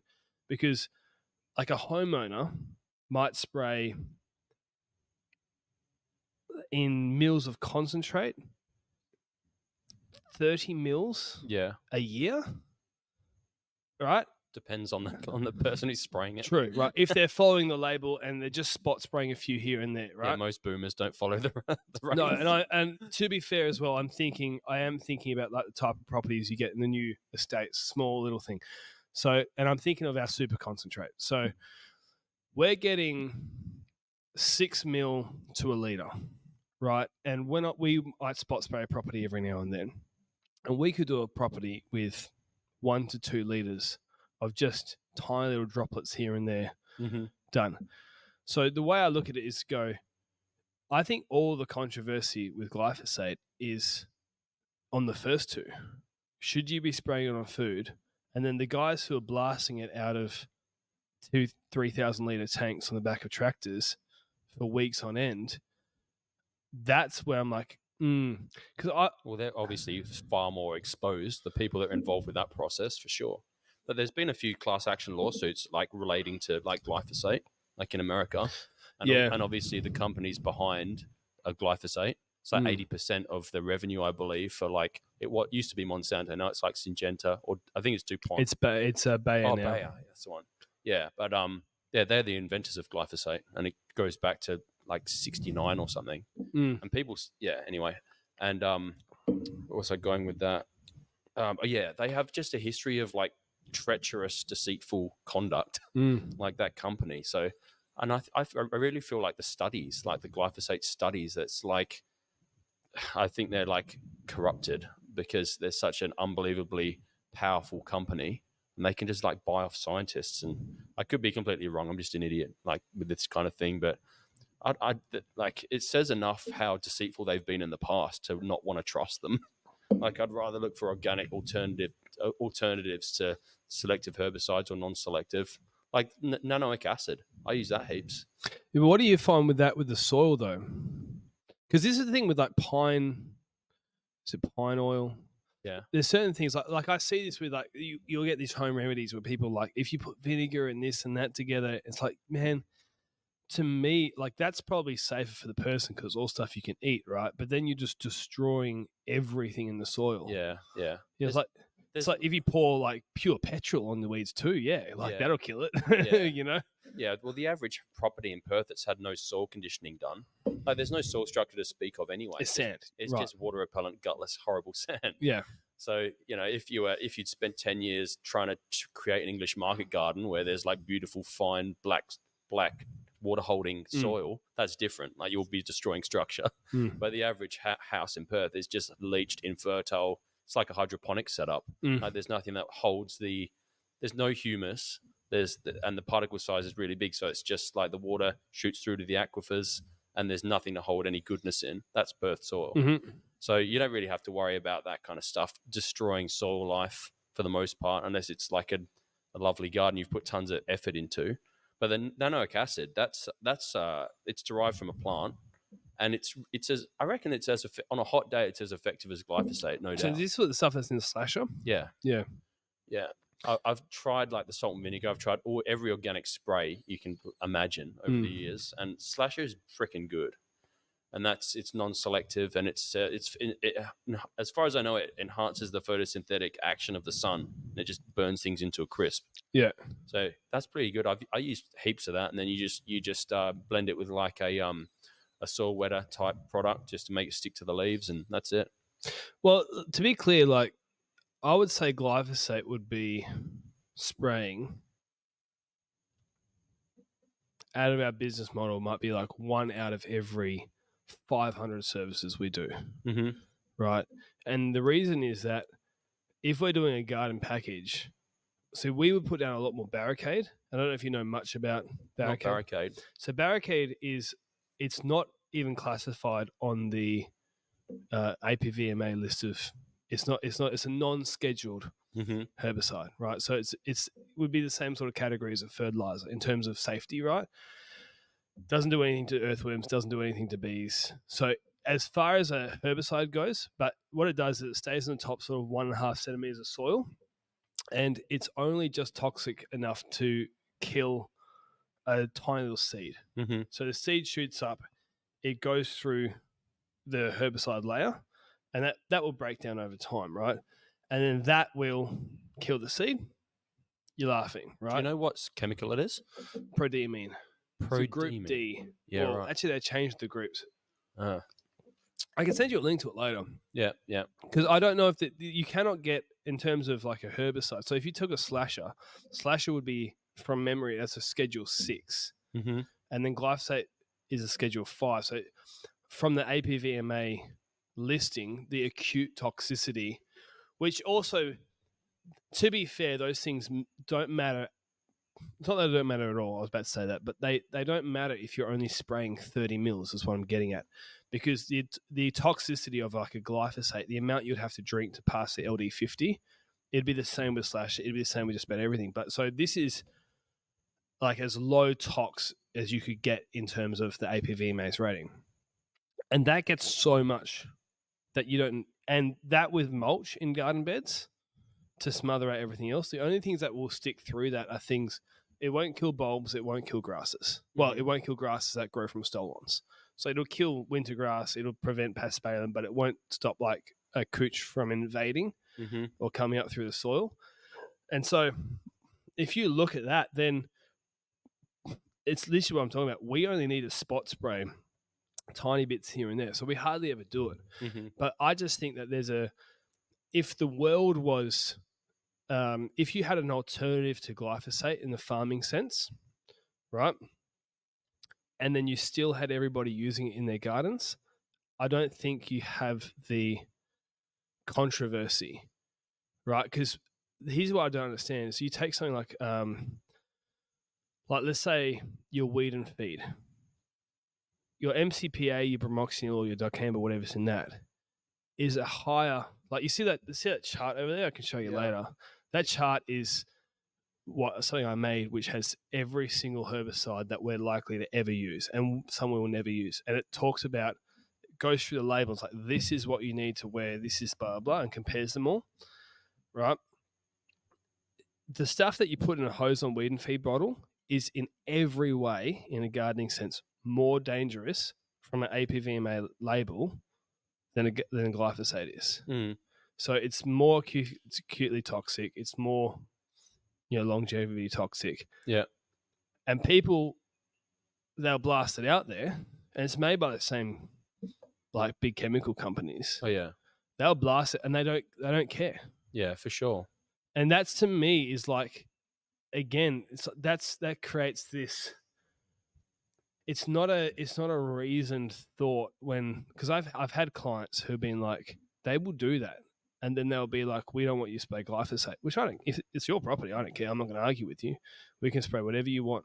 Mm-hmm. But I'm also leaving it going, that's an emotional argument. That's not a reasoned argument. That's like, you don't know that the dicamba in that is more dangerous, right? Yeah. So it just depends, Yeah, yeah. Or people would just, people are just wary now. What was I going to say? I forget what I was going to say. That there's been studies apparently. Glyphosate is such a bloody controversial one. And I don't know. You don't know what the hell to believe one moment to the next about it. Like, one minute you're hearing that there's it causes tumors in mice and stuff. Like, there's a few studies to do with that. And then like, to me, you have to think about the immense power that that company has. Yeah. So I swear, like, when a company is that big and monolithic, like I think they're in the top 10 biggest companies in the world, and they don't have a good track record of like honesty. And there's lots and lots of class action lawsuits against them. That's the kind of thing that influences my like perspective on them. Like, I don't know. See, I agree. So let me I've got to try and thread the needle. I don't trust those big businesses because their motivation is profit, right? And if you have any business like your Pepsi's or whatever, right? My thinking is, though, that when you look at, so for example, like, because I've been reading into the Australian lawsuit that's happening, Morris and Blackburn, and I'm waiting for a result, and I'd like to do a podcast. So I actually did a podcast with a professor of agriculture maybe 7 months ago on glyphosate. The whole thing was on glyphosate. And he was somebody who was studying allelopathy, right? And so he's like not a typical, what would you call, I try to find someone who wasn't like in the realm of like, this is obviously going to be pro glyphosate, or this is obviously going to be anti glyphosate. Yeah. Which, again, everyone's got a bias, right? So you got to take it with a grain of salt. The way that he came at it is, he goes, if you get rid of glyphosate, there is no safer alternative for farming. You've got to use paraquat. And then you go, yeah, okay. That's a really good point. Mm-hmm. And then I go, I don't know how to solve that problem. That's beyond me. That's more complicated, other than grow your own food. Yeah, definitely. So then you go, okay, well, that's why I'm interested. So what I'm getting at is, I don't trust those big companies either. I love the idea of growing your own food. I love the idea. For me, there's a big difference between spraying on a lawn in PPE once a year and then just not walking on it for a day than there is spraying on vegetables multiple times through their growing cycle to get rid of bugs. Yeah. With things that are designed to kill living, insects. Have you seen all those statistics or whatever? Like, I feel like I'm relatively neutral with this kind of stuff, but I would prefer to have less than 20 agricultural chemicals on my head of lettuce, like when I get it from Coles. Like, I saw this stat the other day, and it apparently the average American head of lettuce has 25 agricultural chemicals on it when you buy it. Isn't that just mental? And that all of those things play havoc with your biochemistry. Do you know who Vasily is? No. Man, you got to go into Vasily. The gardener, yeah. Yeah. Because I had him on the podcast, and he used to do this show. And he said he went to this farm, and he was talking about this and that, whatever, and he pulled an apple off the tree, and he's about to take a bite, and the farmer yells at, because he went there because it was apparently organic, and the farmer yells out, and he's like, "Don't eat that! Cut the cameras, blah, blah." He's like, "What do you mean?" He's like, "Oh, we just sprayed it, but you've been saying it's organic and this and that." Yeah. And he was at this other place, and he's got he'd be a great one for your podcast, right? He's a good, honest, won't beat around the bush. And he said he went to this other place where it was a lettuce farm, and they were spraying something on there, and he goes, "Oh, is that safe?" He goes, "Yeah, withholding period is 28 days." Radioactive. And then he's like, "How long does it take you to grow?" It's like, "Oh, longer than 28." It's like, in winter, yeah. But he's in the back of his head, it's like, lettuce will grow in 3 weeks. It's 21 days. all this sort of stuff. You just go, Yeah, man, even in my lifetime, like I've worked in retail horticulture for 10, 15 years. And I remember products that were like heralded as safe 10 years ago that were on the shelves that in like, 10 years, like fast forward 10 years later, and people are having heart attacks and it's traceable back to those chemicals that were like heralded as safe 10 years ago. Like, and that's a tough one, isn't it? Because then what happens is if you then go, they lied about this, they might be lying about that. Well, then you can't draw, and you probably have reason to think that way. Well, where do you draw the line? yeah. You can go, well, they might be lying about everything, and then you might, Yeah, they can buy off scientists too, these companies. yeah, Like, and the science is barely trustable. Like, that's where, like, I would rather just try and keep things as organic as possible. Like, I just have a mistrust because I've literally seen things promoted as safe, and then 10 years later, it's like, do you remember that nematode one? It was like Nemacure. So that it was one of the few things you could use to treat nematodes in the soil. Well, do you mean nematodes? Yes, nematode. I know, I've always said it that way. I don't care. I just Nematode. I was thinking nemotoes. I'm thinking He's of a neem fish. oil. He doesn't have toes. Yeah, I was like, that one. So that was heralded as like one of the few things you could use to control bad nematode. Yeah. And then it was like traced back to like it was causing heart attacks in people. And that's just one example. It's nuts. Mm.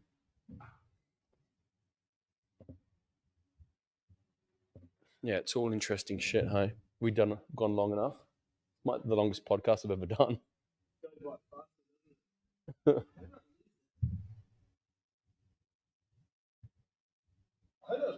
that the longest you've ever done? So like hour and a half in, aren't we? No? Bro, I've done 3 hours. Yeah, holy shit. I've done 2.5s.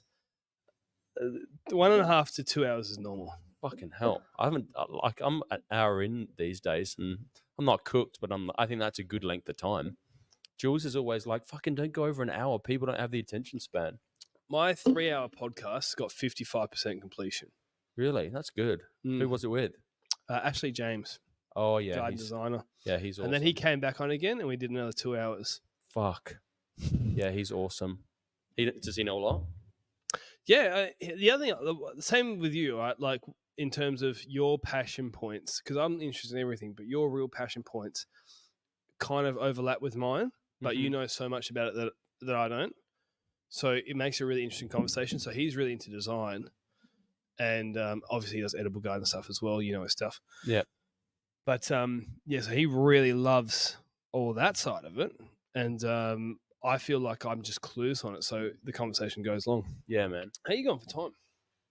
I can stay. Well, it's 5:45. Yeah, I can stay until like 6:15. You don't have to do that thing then, do you? I'm just gonna leave. I'm just gonna call my wife as soon as we're done. Yeah, okay. Because if the kids are, I'll just drive. Yeah. But well, I'm good to like another 15 minutes or whatever. I can try and like steer it in like a direction that will bring out my passion for my subjects if you want. I reckon if we start on your absolute passions, yeah, it'll be another hour and a half. Yeah, I know. Which I don't mind. I love talking about certain things. Well, I'll put a mark in.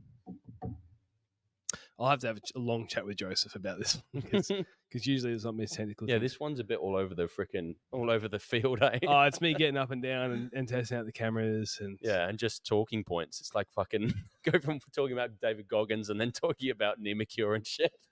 I love it, man. I sense you're a JRE fan as well. Oh yeah, totally. He's the GOAT, and I don't listen to that much JRE anymore. I go through seasons of it where I'm like, you want some of that, but his style of podcast, unprepared. I've got no notes. I never would have guessed. But I did prepare in terms of like I looked at your stuff. I was thinking about things in the week leading up. Like I know I've got this podcast. I think about it beforehand. I prepare for it in my head. Mm-hmm.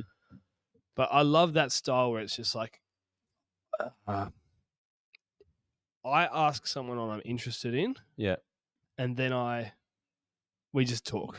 Yeah, you got to probe for the gold though. Like you gotta figure out what makes that person tick, and then like sort of reach in, and then that's the real podcast amazing factor is when you can tap into like what the person's passionate about, and then the pod like does itself. Yeah, exactly. And a lot of it is listening. Like I think you said to me on the phone, like yeah, it's a lot about just curiosity in the other person, figure out what makes them tick, and then get it out of them, and then get it on their podcast content, introduce people to whatever niche subject the person's crazy about, get that to inspire other people. Like people have an emotional reaction of being inspired, and it when people can tell when someone's really lit up when they talk about something, and that's like the podcast gold when you can get that. Yeah. So people, do you know what? One day we should just do a part 2, I reckon. Yeah. And I've got some ideas. I'll tell you offline. Yeah. But people, look, I'll do some editing with Joseph after. You get a lot of behind the scenes stuff in this episode. It's just like a cobbled together episode, eh? But I hope that you enjoyed it. What I would say is jump on Herb Your Enthusiasm. If you got this far and then you think, no, I won't like Sam's podcast, you're an idiot, right? I'm telling you that out of love. But no, like, so barely scratch the surface with either of us. well, tell me 2, 3, 4 podcasts you've done just off the top of your head where you're like, this touches on the subjects we were talking about. You really enjoy those conversations, and people listen to this might just go straight into that's the one they should listen to. Ones that I've done. Yeah. Like people who are listening to that and they're going, oh, I'm going to jump on Herb Your Enthusiasm, but I want to see what are the ones that relate to this? Yeah. Well, I reckon nature.insta was unbelievable. Like for me, I got a huge amount of value out of doing that one. And he is an unbelievable, you got to check him out too. Like he's just an accomplished businessman. Where's he from? Bendigo in Victoria. Really? Yeah. So he has a pretty decent sized business. And I think, but he's extremely talented at installing these aquascaping scenarios. Oh, right. Yeah. And he just came back from America doing one for Shaquille O'Neal. So he literally put in a pond for Shaquille O'Neal with waterfalls and streams. So these are like the pools that look like they're natural no creeks chlorine. So it's a swimming pool that's completely natural, and it's an unbelievable sophisticated system of filtration. And it's it's amazing business people should know about in America called aquascaping. So it's I think it's been around since like the 70s or something like that. But it's like this walled garden of components and things that you use, and you buy these kits and do all these, put in all these fancy pumps and things. But it's all sort of one company. So you go and become an accredited aquascaper with this company in America, and the big get together is called Pondemonium. So quite a few ex-Aussie landscapers and carpenters and tradies have gone over to this thing and met each other, become friends, become aquascapers, and they've become a certified aquascaper, come back, started businesses. And I think Dan O'Callaghan's one of the most accomplished guys that have come back and done this. So he has, like I said, he's just got back from Georgia like months ago, where he used 1 million pounds of stone in collaboration with all these other American tradesmen, and got this crazy amount done, a huge scale of a job. And that's just one of like hundreds that he's done, where he does these amazing naturalistic pools and waterfalls and streams. And so that's like, to me, it's so interesting because it's I've been so interested in nature my whole life, and I can see the application of something like this, where you could tailor these aquaculture systems over to edible. So you could use submergible herbaceous plants like bananas and papayas and things, and just the amazing creative potential of something like aquascaping like excites me. Yeah. By the way, I've got a banana tree up there. Oh yeah, nice. That's a canna lily. It's not a banana. No, next to the canna lily. Oh yeah. Tiny little Cavendish. Yeah. You got a banana like freaking 14 meters high. I want to eat a banana grown indoors. Yeah, nice. Anyway, so as soon as you said that, I was like, you like that. So that one's good. Yeah. So that's nature.insta on Instagram. He's amazing. Costa, like the one with Costa, is just because I managed to chat to him for like 45 minutes. That was great. But I tried to get a bit I tried to get him to talk a little bit about like when he became captain of Gardening Australia, and like how that whole process was, and his journey from like the Get Grubby TV and all of his tiny little media gigs he was doing, and then the big transition over to Gardening Australia, and his how he's trying to sort of steer gardening like into this ecological direction, and get people to asking questions and talking about habitat gardening, supporting native bee species, all this stuff. So yeah, the Costa one, the Dan O'Callaghan one, and maybe the Will Harris one recently. Yep. Like that was just crazy to get him on. And he's another one that's incredibly important for people to hear about, because it's one of the few remarkable stories that a previously industrial farmer that was doing things conventionally using chemicals and antibiotics, he transitioned completely over to an organic / regenerative model of farming. Yeah, so he had more success. Yeah, and he's more profitable now. And now he's getting all this unbelievable media exposure. He's been on Rogan. He's done all these things. And it's because, and he took a humongous leap of faith 12 years ago doing that. And he almost went broke. Like it was really hard. But he's this shining example of what farmers could do that are locked into that method of food production. He's a shining example of how to do it. And he's advising young farmers or farmers that have been in the game for a while on how to transition away from chemical dependence and insecticide, fungicide, all the sides, that dependence over to a regenerative model where you're building crazy amounts of topsoil year on year. Your animals are like more nutrient dense, or your produce is more nutrient dense. So it's an ecological method. It's a method of farming that brings life in rather than shuts it out and compartmentalizes it and simplifies everything. So it's all parts considered, like rather than like parts orientated. It's like it's holistic. So it takes every facet of it. It functions more like a forest. His farm. It's weird to talk about, but it's like every element of the system is considered, and every element how that complements the other elements is considered. So that's like the ecological method. Anyway, Will Harris talks about all this stuff way better than I can explain it. But Well, you're doing a pretty good job. Yeah. But I think it's a good taster. And that took you 10 minutes. Yeah, nice. That's what I mean. If we got onto your... Yeah, that's what I mean. It goes fast. That's what I'm saying. Like this short podcast, this is what I was saying with you with Mel. You did close to an hour with Mel. Yeah. And I'm like, man, I could have done another hour. Yeah. But the other thing about maybe the difference between you and me, I don't know what your audience is like, but a lot of my audience is contractors. Yeah. And the contractors are out there working on their tools and they have the time. Yeah, that's true. People who drive to work and they listen on their drive might only have a 25-minute, 20-minute, 15-minute drive. Yeah. So they can't do long podcasts.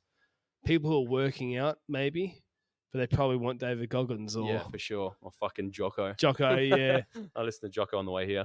I haven't listened to him in a while. So I saw Jordan Peterson did one with him. I was like, oh, maybe I'll... Yeah, I listened to that on the way. Oh, that's the one you're listening to. Yeah. Right.